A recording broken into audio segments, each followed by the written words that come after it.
Morning, friends. Morning or afternoon, wherever you are in the country or the world. Welcome into the space. Take just a couple minutes here to let folks populate.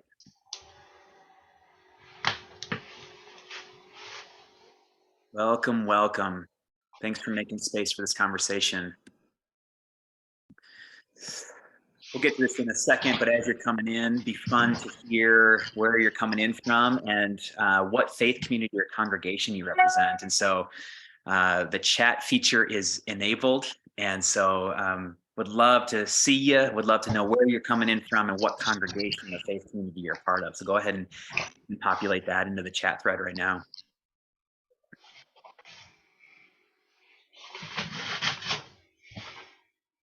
Welcome, welcome. Well, friends, welcome to a second session on gun violence hosted by Global Immersion. My name is Gareth Swigert. I'm the co-founding director of Global Immersion and the moderator of today's conversation. We're a peacemaking training organization, and we're focused primarily on U.S. American Christians with our work. And so when we host conversations like these, we really do it for three reasons. The first is education.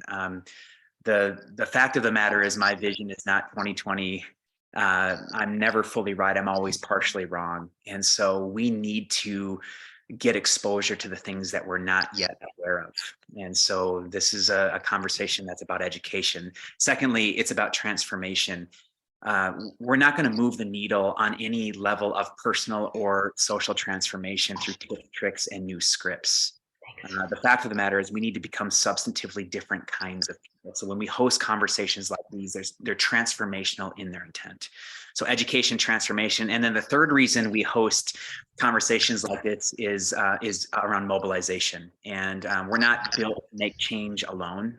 We actually need to link arms and do it together. And so you're going to see a group of friends here talking about this and offering very practical ideas and invitations into the work of reducing gun violence in America. And we want to invite you to connect with one another via the comment thread as well.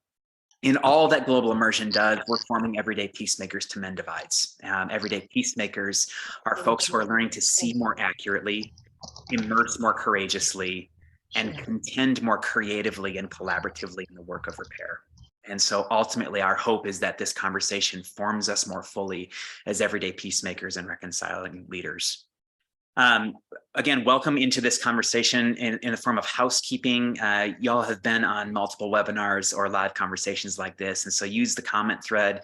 We'd love to know who you are, where you're coming in from in the congregation or faith community that you represent. So if you can pop that in as your first post. And then the second post, and this is really for those of you who are part of part one of this conversation, what's the idea or the question that you've been ruminating on since that first conversation? What provoked you? And what have you been thinking about? That'd be fun for us to be able to see as a group of panelists.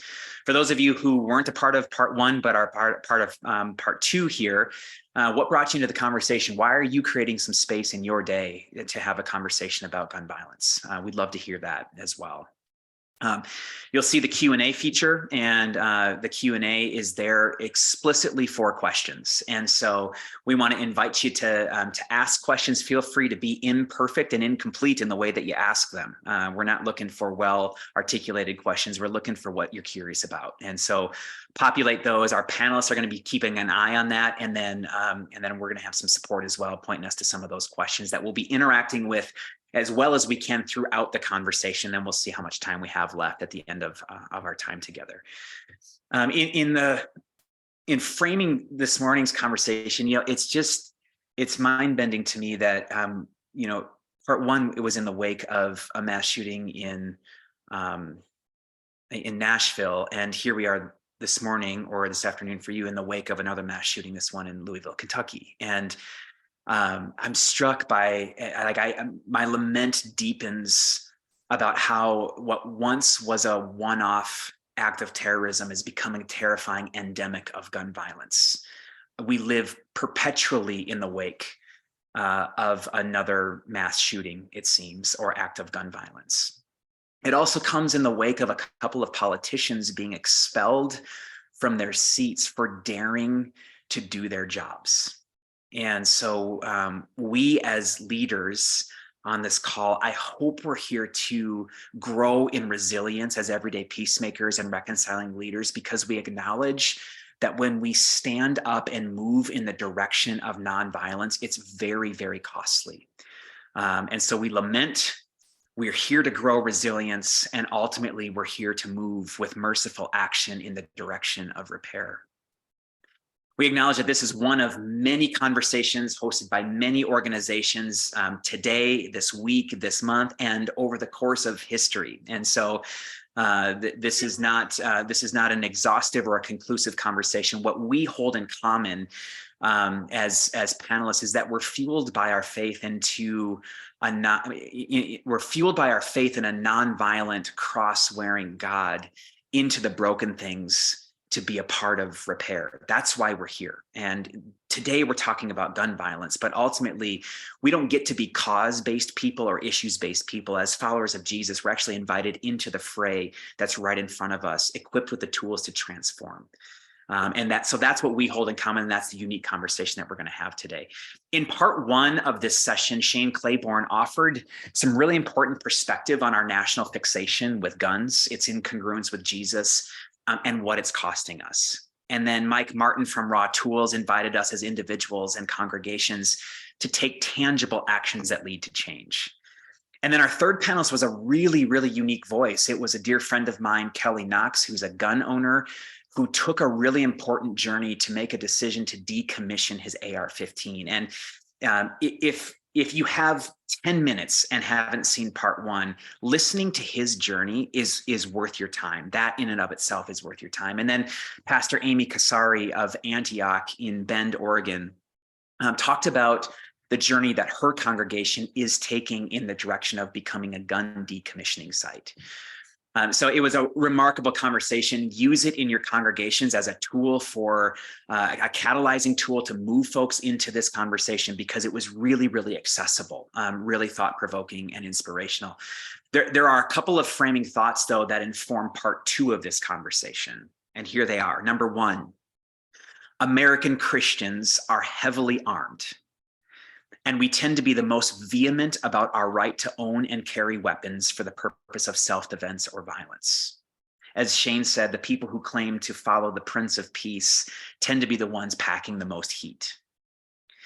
Number two, many outside of white American Christianity see us as the problem, and few actually expect us to be a part of change.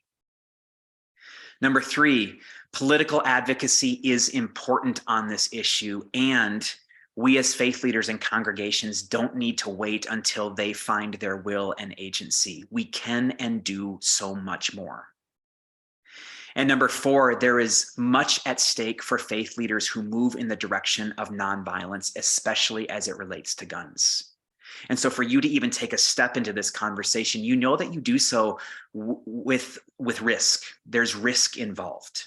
And so here we are together saying, number one, we need companionship in our formation as reconciling leaders. We need practical ideas and opportunities, and we need the strength and courage that's found in community together. We need to do this together.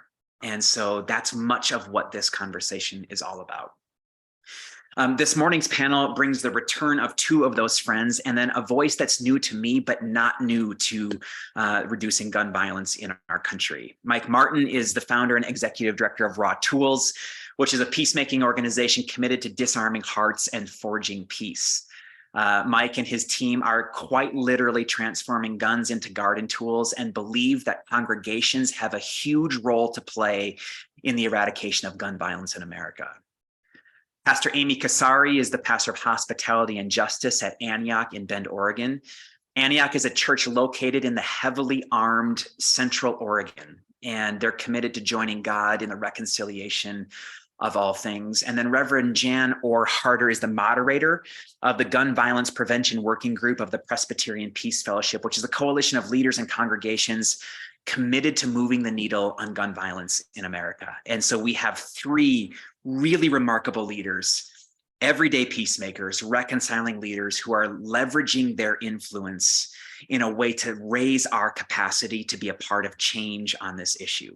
And so I'm excited to enter into this conversation. So, Mike, we're going to come to you first, and we would love to hear more about Raw Tools and the work that Raw Tools is doing around forming gun decommissioning sites. You're transforming congregations into gun decommissioning sites. So orient us to the larger work and then help us understand what that means. Yeah, so we started 10 years ago turning guns into garden tools, mostly as what I often say is an event-based organization. So we would be invited to go to a church to turn a gun into a garden tool with a gun that came from that community. And then also hear from the folks in that community who've been impacted by gun violence, and then invite everybody present into the process of making a garden tool from that. So we'd have people who are affected by gun violence picking up the hammer, making a garden tool out of a gun that was donated from their community, as a way to invite people into a process that really kind of spurs. It's one of those mustard seed moments, action into connecting more. There are so many different intersections of gun violence, which gives us so many different solutions depending on the context of gun violence that your church is in. For instance, suicide could be a big part of the veteran community here in Colorado Springs, and firearms are the #1 choice for method on that. Another place could be dealing with inner city violence or police violence or safe storage. So all of these things matter to think about in your context. What is the problem in my neighborhood, and how can I best connect to that?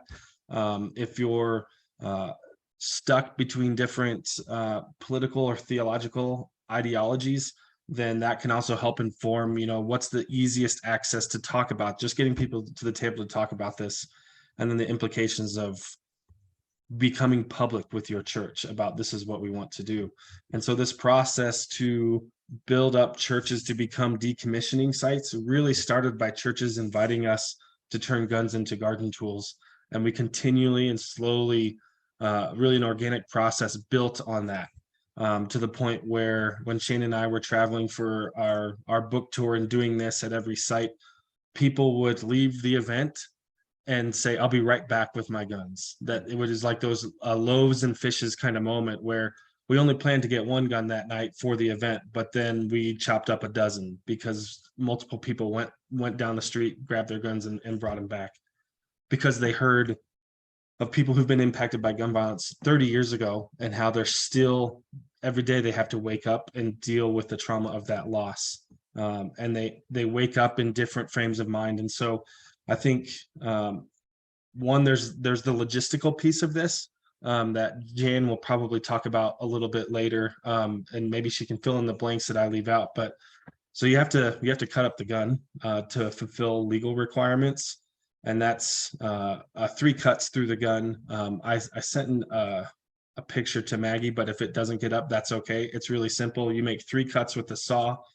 Most people have access to a saw like this, and if not, it's really cheap compared to other. This feels like a big thing to get involved in, but it's very accessible, and especially once you do it once, it feels even easier to do again. But it feels daunting to think about, an assault rifle showing up at your church parking lot and then you taking a saw to it and everybody being okay. There's sparks, there's, potential for it to be loaded. So these are the commonly owned firearms in America. You got handguns and hunting guns, and the one that doesn't look like a gun is actually what's called a receiver for an AR-15 platform. We have to make these cuts to successfully disable them so that we fulfill federal legal requirements. And the key here is that once these are disabled, they're no longer qualify as firearms. They're just scraps of metal, wood, and plastic. So that cuts through literally a lot of the red tape that it takes to navigate through this. We only see some small instances in Illinois or big cities like New York City that have handgun registries that need law enforcement supervision to remove them from the registry to confirm that they've been disabled. But 99% of the places that you all are, this fulfills local and legal requirements. So this is part of the support that we offer to you as you're exploring this, to help navigate the local laws that you have. We do this on a case-by-case basis. I also can zoom in and talk to your congregation about some questions that they might have. We actually just had a church in Denver sign up to hold a buyback, and they had to kind of pull out of that because there was a loud small group of men in the church who did not want their church to do this. And so we'll probably go through a slower process with them to kind of unpack the concerns. And then that really brings you to the point where you can either get gun donations through our website, kind of passively. You wait for someone to want to donate a gun.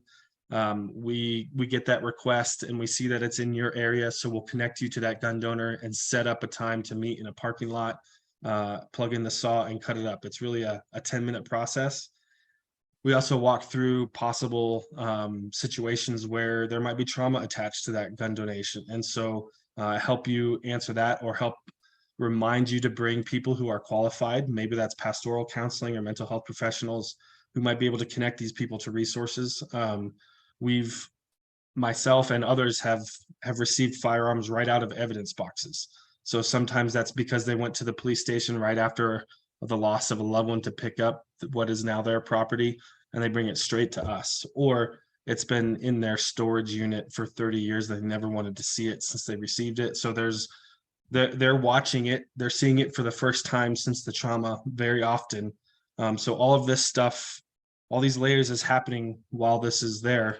And that really kind of opens up this big opportunity for faith communities to be public, which is the other way that you can accept these. You can be a part of our network and not necessarily be publicly listed on our website, or you can be a part of our network and be public in your neighborhood and say, we're a church that is sick of the gun violence epidemic in the US, and we're going to offer solutions.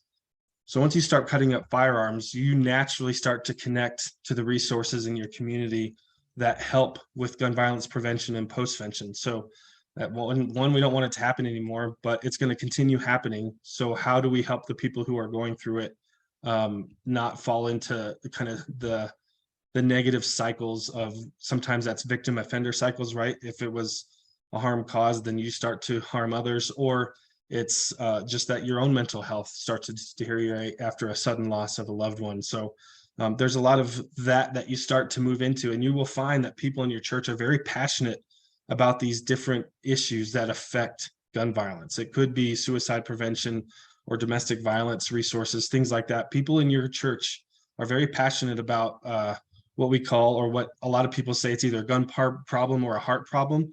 Well, the heart pieces to this that really kind of push us towards choosing violence, there's a lot of us in our churches that have the resources and skills to identify and help people in your community who are struggling to find a job or housing, or just went through a divorce or loss of employment. There's all these kinds of things that contribute to the moment gun violence happens. And once you can cut up that firearm and remove the lethal means from a conflict, then you can start dealing with the conflict and what has informed it. So, Jer asked me to pick a story that kind of exemplifies this moment. And there are so many different little pieces of this. But recently, after the Club Q shooting here in Colorado Springs, we had an LGBTQ couple who inherited firearms, donate firearms to be used and cut up, and something made out of that to support the local community here in Colorado Springs. And so actually next week, we're going to be turning those into garden tools and other pieces of art at a local community garden. The tool will be used to grow food for Colorado Springs, but also victims and survivors of the Club Q shooting, as well as other gun violence in Colorado Springs. We actually have a lot of mass shootings in our city, are invited to this to kind of, unfortunately, we have people who have gone through this, a decade ago, and they can help the survivors who are going through it right now as the trial starts next month. So you have these markers, especially in mass shootings, you know when the collective grief of a group is going to hit rock bottom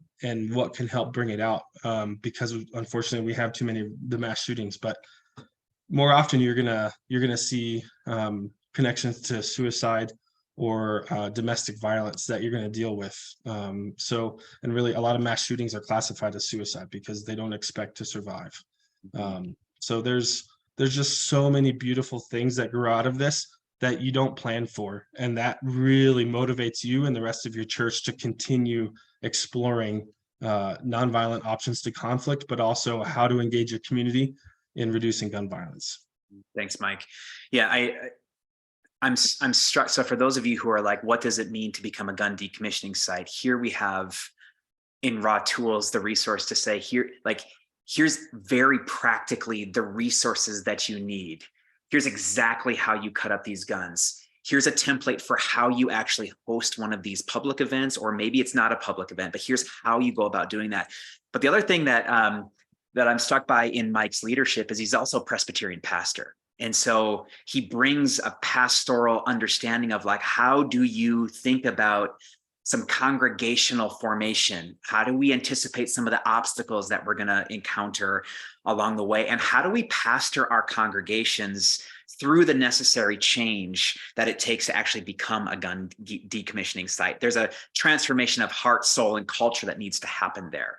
And so that pathway is available. And then we'll talk with Jan in a little bit around how we as faith leaders really prepare to enter into this and to do this work. A couple things I want to point to, though, the online database of gun decommissioning sites is something that Kelly Knox, who was one of our storytellers in our first session, I think there are several people I think there are lots of people like Kelly who own assault rifles or weapons for self-defense, or maybe they've, a gun used in suicide has been returned to them. They don't want that weapon, but they don't know what to do with it. There's lots and lots of people like that in our communities. Kelly was able to decommission his gun rather than donate it or sell it, because he found a gun decommissioning site in his neighborhood that was linked on Raw Tools website. So it's a unique way, and it wasn't even his church, so it's a unique way to serve your community by becoming this. The second thing that I want to raise up here, Mike, is that this isn't just a church doing a thing. Like, the way that you talk about this is a church offering a service to a community in relationship with the other social agencies, with local law enforcement, with other faith communities, trauma-informed care specialists. It's an opportunity to build deeper collaborations in your context. Can you say just a little bit more on that? And then there was one question about how many Guns to Garden events do you think Raw Tools has participated in the last 10 years? I'll answer the question first. It's hundreds. We did 40 just on the book tour, and I've been doing one a month at minimum for the last 10 years. So it's over 100, probably close to 200 Gun to Garden tool events themselves. But what's even better is, along with this disarming network, a part of it is a growing blacksmith network. So we now have like a Raw Tools Buffalo, Raw Tools Philly, Raw Tools Pacific Northwest, and other partner organizations who are also doing Guns to Gardens tools demonstrations. We have a blacksmith in Connecticut who his summer is booked for as long as he shall live, he says, that he will be at summer camps with youth in Connecticut and New York, teaching them how to turn guns into garden tools. So that's like, there's so many different entrance points to this. So it could be the blacksmithing, it could be the cutting up, it could be these other connections to resources in your community. One of the best things that we did at the Guns to Garden Tools demos is saying, let's get all the partner organizations in. And what we found out is we're all siloed, right? Like, suicide prevention organizations typically reach out to other suicide prevention organizations, but they don't kind of cross-pollinate with domestic violence or other pieces of this, even safe storage. So the other beautiful thing is that these people might be meeting each other for the first time at the events as well, and they'll start planning collaborations. And I'll hear a lot of pastors say, I didn't know that this person has dealt with gun violence in their life, when they are invited to the anvil and pick up the hammer. When we make that invitation beyond the people who just shared at the event to pick up the hammer, we say, if there's anybody else here and you want to take a turn at the hammer, come forward. And so then you're also seeing connections between your church leadership and the congregation.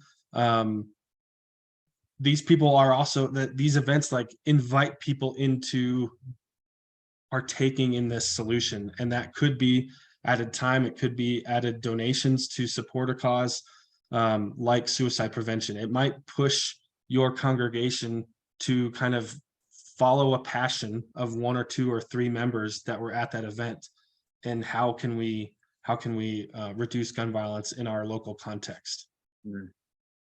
Love it. Let's come to you, Amy, because here in your life and leadership is a congregation who is on a journey, like a real-time journey in becoming a gun decommissioning site. Now, that's we could have invited 100 different faith leaders who are gun decommissioning sites, but we want to hear from you because you're in the process of becoming that. A couple things that I really admire, Amy, about you and about Pete and the team at Antioch is your commitment to process, to transformation, to the journey of your congregation, so that the decisions that you make, especially with regard to justice, because they seem to be lightning rod issues, have stay power, and your congregation is prepared to do this together.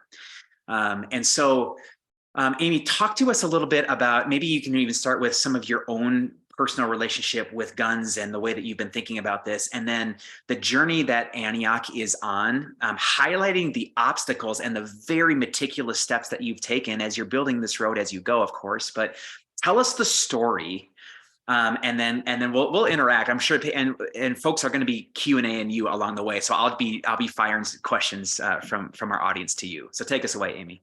Great. Yeah, I appreciate the framing of we are on the journey. And I guess I would say to those of you who are watching, listening to this, like, you're on the journey now too, because you're listening to this webinar, and that's all it takes, is just taking those steps. So yeah, congratulations. You're on the journey with us. As Jer said, I thought I would start a little bit just with my personal story. I am a product of the American Conservative Evangelical Church. I was born late 60s, kind of as the mainline churches and the evangelical churches were getting farther and farther apart. I remember as a child very clearly wondering why we don't like Jimmy Carter. Isn't he a believer too? And sort of growing up in that space of this tension where evangelicals sort of hunkered down and focused on just individual, just heart, and seemed to disengage from what was happening in the world around us.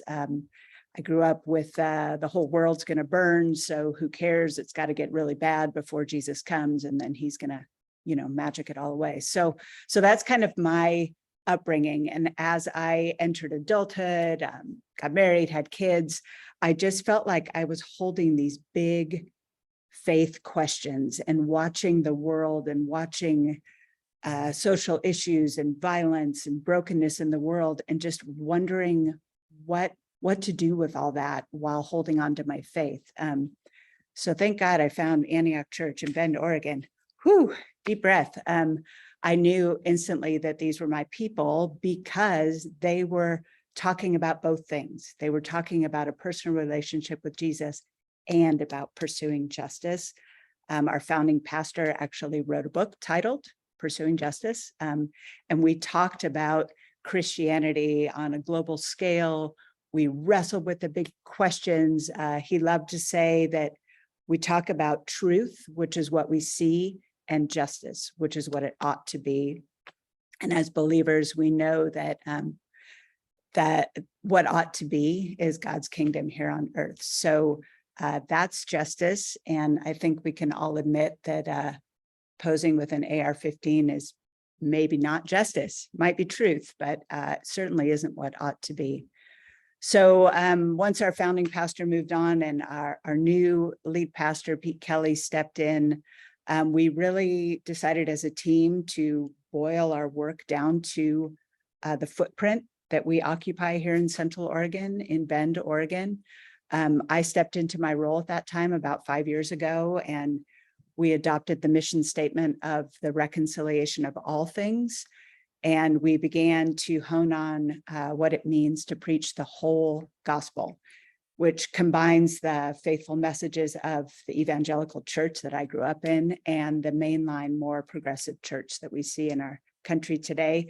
We sort of talk about it as a both and, works and words, showing Jesus and preaching Jesus, doing good and being good, physical needs and spiritual needs, sort of trying to occupy this middle space, which is sometimes a lonely space, but it's where God's called us. So when I first took this job, I spent 6 months every day walking the city block where our building is. We're in a neighborhood. We share a piece of land with our local Salvation Army.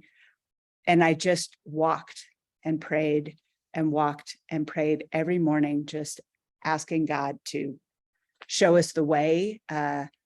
Typically, my role as a pastor of hospitality and justice is sort of the missions pastor. So there was a lot of American baggage that comes with that role. We had previously sponsored an orphanage in Uganda, and we had missionaries who were coming by asking us for support, but I just didn't feel that that was the direction God was calling us as a church. So again, I prayed and I walked and I prayed, and gradually organizations in our town started to come forward to become ministry partners with us. They were doing the work of reconciling broken areas in our city and in our community. So we just started taking steps towards engaging with homelessness. We have a wonderful organization that we work with that is doing amazing Christ-centered work in homelessness. We started engaging in addiction and recovery, in the foster care system, then into immigration, into our local schools and brokenness there. We even have a ministry partner now that works in the adult entertainment industry, of which we only have one in Bend, but we're there. It's part of our community. So we continue to seek God's leading. So, you know, fast forward to, we had our first quasi mass shooting in Bend. And it kind of came home that this conversation around nonviolence is something we need to move from the edges of our consciousness and into the forefront of our church's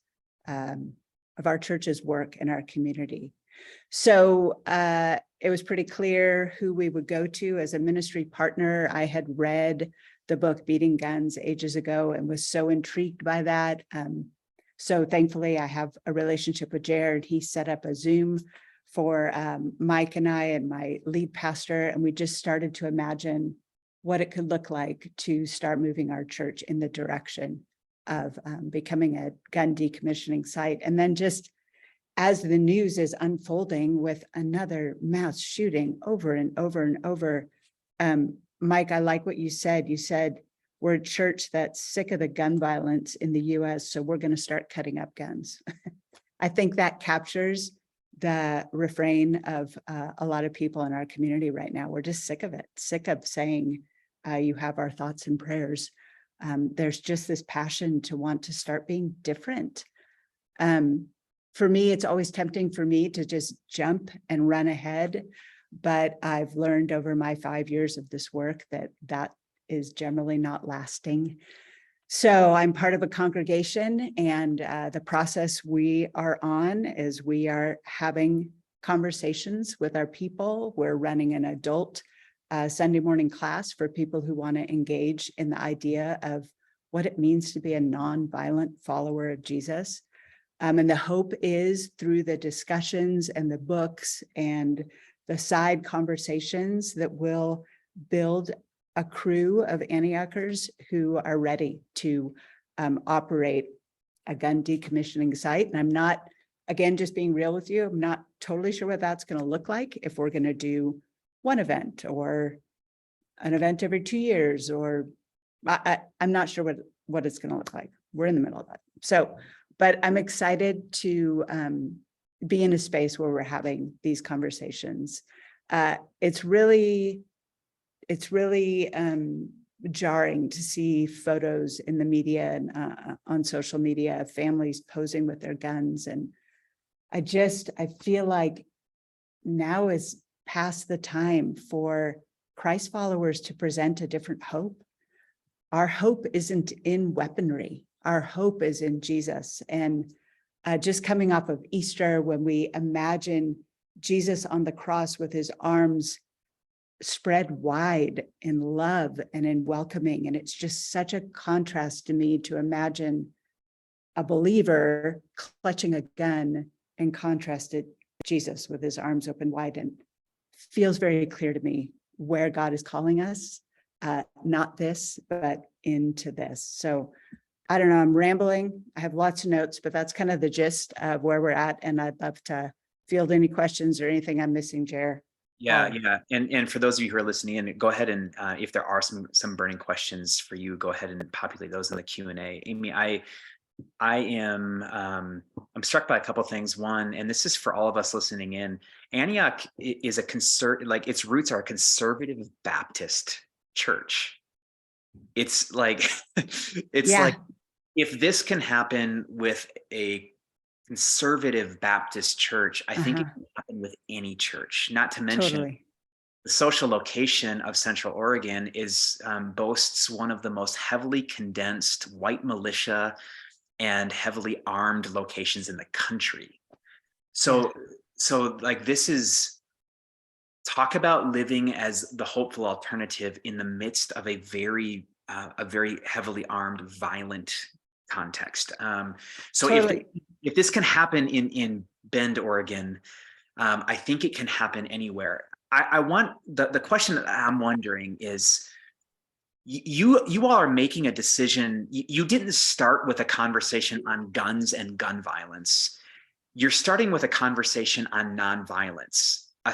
You're not, in other words, you're not talking about the hardware and weaponry and policy. You're talking theology. Can you help us understand why you're starting with nonviolence and theology and what that's doing right now to Antioch? Yeah, I'd love to share just one little story that I meant to tell you all. So yeah, Antioch is in a really divided church community. We have progressive mainline churches on one side who are marching and protesting and talking a lot about voting and laws. And then we have conservative evangelical churches on the other side who are literally saying from their pulpits in the midst of a mass shooting, now is not the time to talk about laws. Now is the time to pray and to send thoughts and prayers, right? So we're in this middle space trying to navigate both of those sides. And I'll just share that my family, tons of hunters, one of my brother-in-laws, I don't even know how many guns he has. My younger brother has an arsenal of AR-15s because they're fun. It's just an expensive toy for him. My 3-year-old nephew was given a gun on his 3rd birthday because it's time he starts to learn how to protect his family. So this is the culture of Central Oregon, and a real common bumper sticker is Oregon, but it's spelled Orygün, Oregon. So that's where we're at. And I think, Jer, what you're talking about, coming at this from a theological perspective, is just, that's part of our navigating that middle space where there's absolute value in voting and in laws and in protesting, but real change comes from understanding the reasons behind what we're called to as believers. So having the talks and doing the work of understanding why we're called to this, our hope is that will actually bring lasting change. And like you said, we're not new to these things. We, over the years, have engaged aplenty with Black Lives Matter and systemic racism in the church and women in leadership and immigration and on and on and on from a theological perspective. What is God calling us to? How do we show up in relatively conservative Central Oregon as believers? Really helpful, Amy. Thank you. I want to move. Well, one last question, Amy, and maybe just hit on this quickly. What are the obstacles that you've encountered, and how are you navigating them? Yeah. Well, again, we're in process. So I would say the vocal people in our congregation are the ones who are for this. So I think we are just on the edge of, Mike, like you shared, the one church that was all in and then red light, and you got to back up and have those conversations. So the last 3 years have been hard. We've had a lot of really intense discussions in our church, and we've lost a lot of people. The people who are a part of our community right now are like, feel like they're all in. So my hope is that we're just going to keep moving forward, but I would anticipate a lot of members in our congregation own weapons. They're responsible in their eyes, gun users. So I anticipate some pushback there. I also anticipate fear being a big factor. That's a lot of the justification for people wanting to be armed. And as our quasi-mass shooting was unfolding, the interwebs were full of people advocating for, if everyone was open carry, this wouldn't have happened. We would have taken them out. So kind of that mindset of fear, and if I don't have a gun, then I'm going to get shot. And that, so I'm anticipating that, but again, we're just at the beginning. So stay tuned. I'll let you know. Yeah, thanks, Amy. Now, here's the unique thing is that Amy, her team, and Antioch are taking this journey as a church, as a team, but also alone. They're one church in Central Oregon taking this journey. The beautiful opportunity and invitation is that you don't have to take the journey that Amy and her team are taking alone. And that's why Rev Jan is on the call with us, because with the Presbyterian Peace Circle, they've actually created action circles, mini cohorts for faith leaders like you who want to understand more about how we can play a role as congregations in disarming America. And we get to actually take this journey together. And so, Jan, thank you for being a part of this conversation. Orient us a bit to the Presbyterian Peace Fellowship, the work that you all have been doing around reducing gun violence for a long, long time. And then let's talk a little bit about the Garden or Guns to Garden Tools Action Circle. What is this? How do we get involved in it, and what happens as a result? You're on mute, Jan. Unmute. Okay. A word in the New York Times spelling bee this week. Okay, so it is an honor to be here with all of you who want to prevent gun violence in America. You are God's chosen. The Presbyterian Peace Fellowship was actually founded nearly 80 years ago in the midst of World War II, trying to support conscientious objectors to World War II, and after the war, trying to encourage Presbyterians to find and support alternatives to violence and war, such as gun violence. We're Presbyterians, but we are independent from the denomination. We're a fellowship that tries to give mutual support to people who are leading these difficult issues in their congregations all around the country. So we're small, we're self-funding, we're volunteers. We have a small staff. We have this fantastic gun violence prevention working group of 11 of us across the country. These are really busy people who are leading gun violence prevention from Chicago to Oakland to all over, to New York, everywhere. We have the Reverend Deanna Hollis as our coordinator. Deanna is the first person in the United States ordained to a ministry of gun violence prevention. One of our projects is a gun violence prevention congregational toolkit, which has been accessed online by nearly 2,000 people in all 50 states. We just learned that this summer we'll be at the Wild Goose Festival in North Carolina to present a demonstration of Guns to Gardens. So in the last 2 years, we have really dug into Guns to Gardens, and the commitment that we made to Mike and Shane and others was that we would carry forth a training component that would bring congregational leaders together, clergy and lay, to give the actual nuts and bolts of how you do Guns to Gardens. We've gotten really good at dancing across Zoom, and so we do our training action circles through Zoom. It's 1 hour a week, for 5 weeks, about 25 people on the screen. The Action Circle participants do about 1 hour of preparation each week with resources that we send. Now, why are these action circles rather than training events? We're trying to facilitate people bonding. We're trying to create a movement where people encourage and help each other to grow Guns to Gardens. Guns to Gardens is not easy. We need each other. We start each session with a spiritual prayer practice, and we give an opportunity for everyone to share what obstacle or what success they had in the last week on their Guns to Gardens work. They listen to each other. So it's a circle, a community for action. It's very participatory, it's ecumenical, and I see we've got a Salvation Army representative on here today. We would love to have someone from the Salvation Army join an Action Circle. What we're doing is we're sharing the best practices for Guns to Gardens that are emerging brand new from congregations as this movement takes off. The model that we use comes from the Community United Church of Christ in Boulder, Colorado, and some of them are here today. In 2021, they held the first Guns to Gardens event in a church parking lot that we know of. It was in response to a mass shooting at the King Soopers grocery store in their neighborhood. So in addition to Mike and Raw Tools and Shane, our program is indebted to that courageous and compassionate congregation.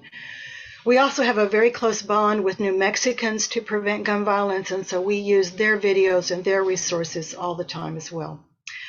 So far, we have over 200 Action Circle graduates around the country from 100 congregations, 9 denominations, and 10 nonprofits.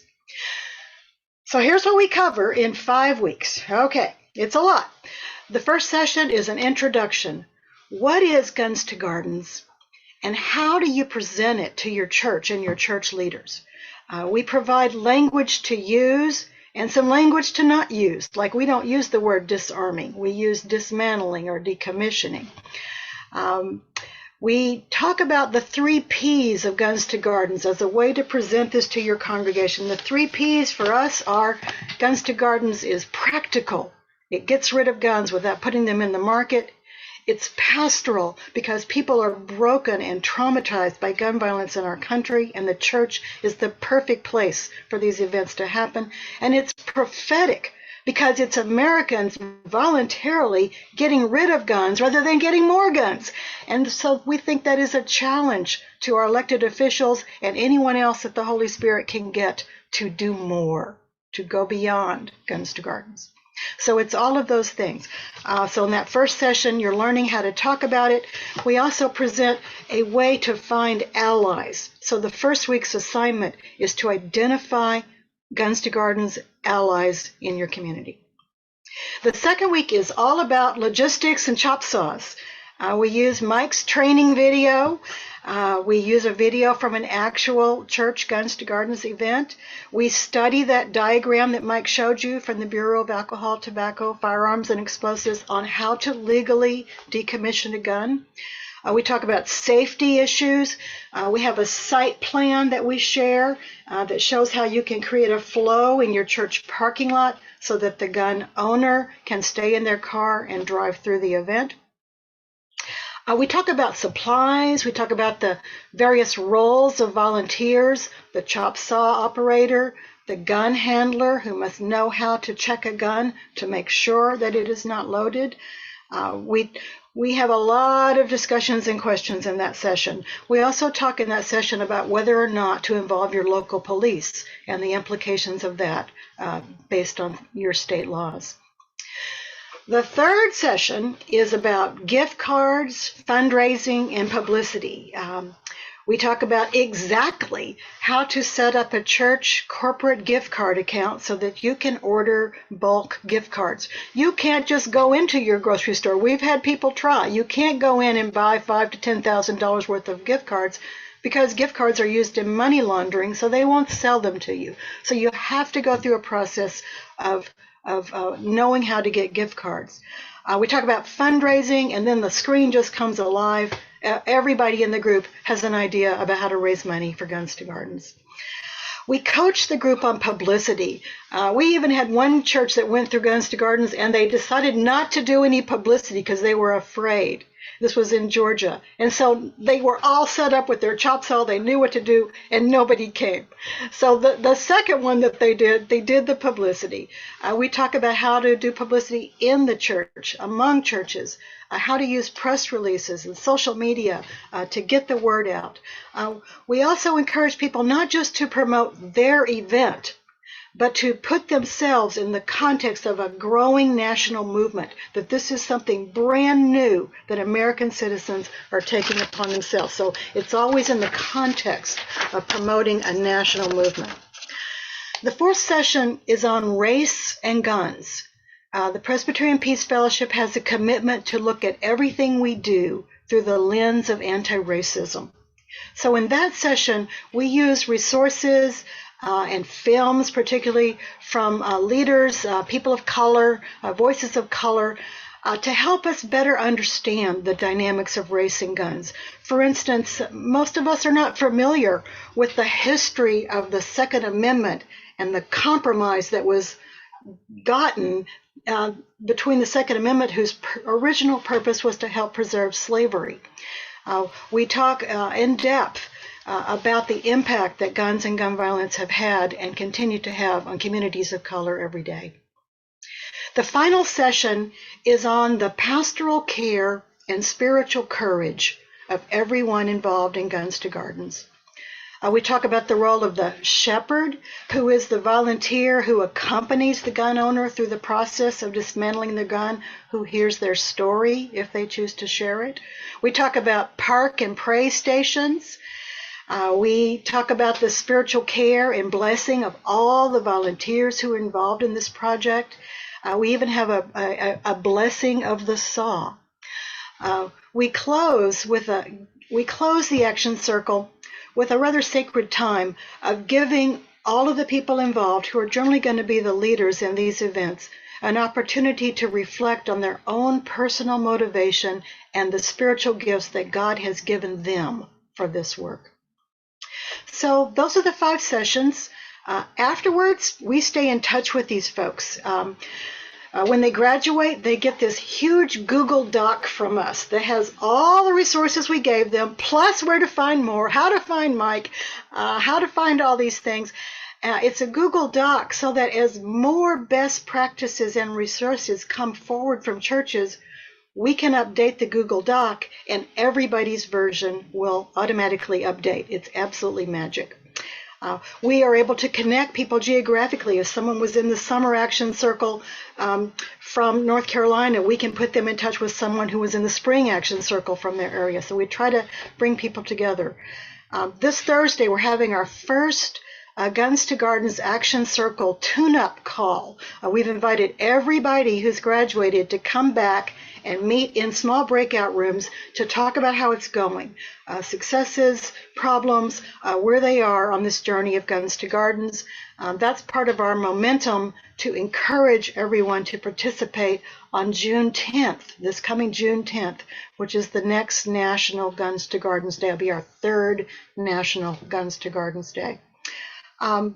After that Guns to Gardens Day, we get back in touch with them and they tell us the stories, how it went. This lady brought 25 guns that had been under her couch for 17 years. She said she was finally going to sleep well that night. We get those stories from congregations and we make a national press release and we submit that to numerous sources. Guns to Gardens is something that has a lot of working parts, and it is not easy. You cannot do this alone.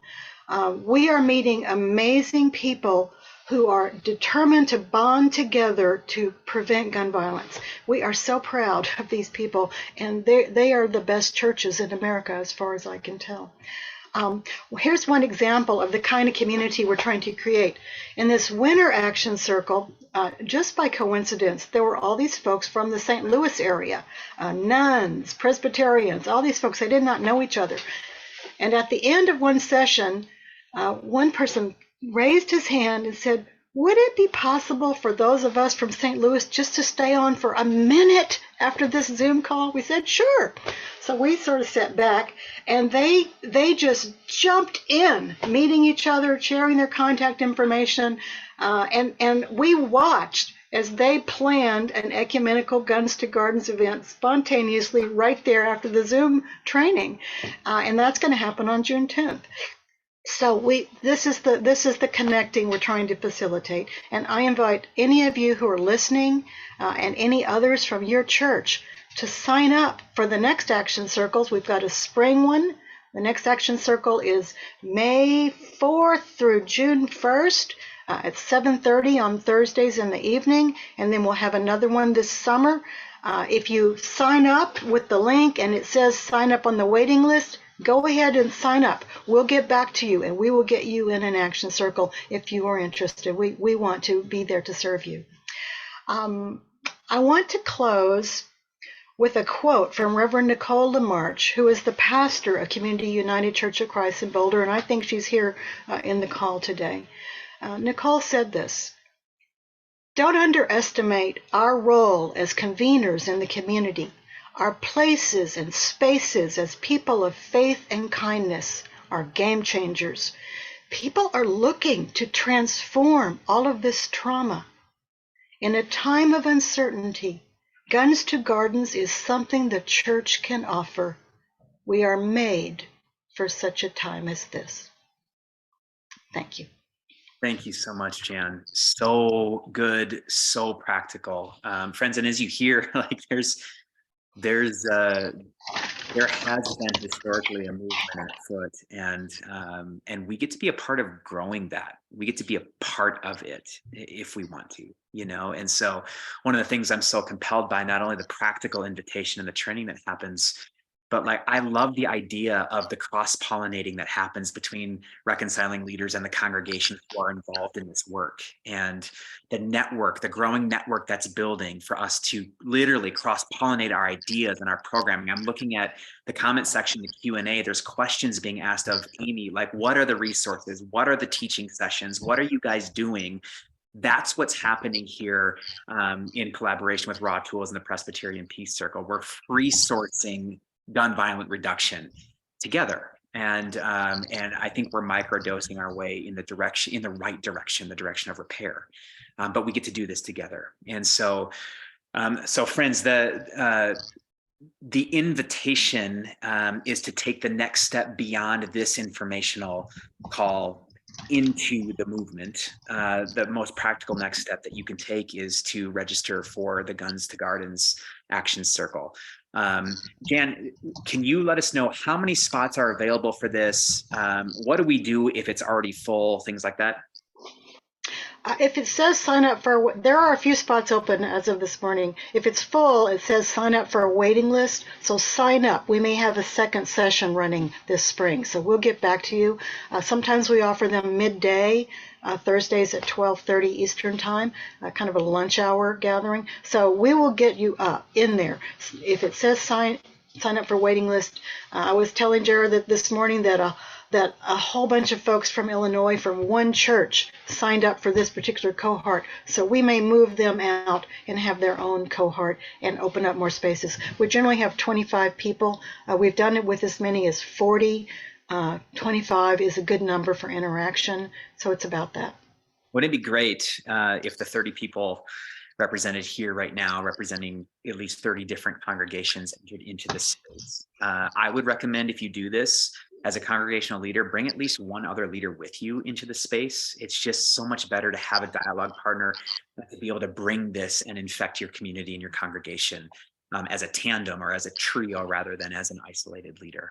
Yeah. So friends, here on this screen, you have an organization like Raw Tools actually helping us become gun decommissioning sites, turning guns into garden tools. You've got the Presbyterian Peace Fellowship, who's convening leaders, teaching us actually how to do this, and then how to build a coalition, a network, a community of congregations committed to reducing gun violence. You've got an organization like Global Immersion committed to raising up everyday peacemakers and reconciling leaders who are shaping reconciling congregations to participate in the repair of your contexts. Lean on us. We're here to support you, to join you, offer companionship in your formation, and ultimately to link us and mobilize us in the work of repair in the world. And so we want to encourage you, take a next step. You'll receive a follow-up email with all of these links, and we look forward to seeing you in the game very, very soon. Thanks for your time this morning.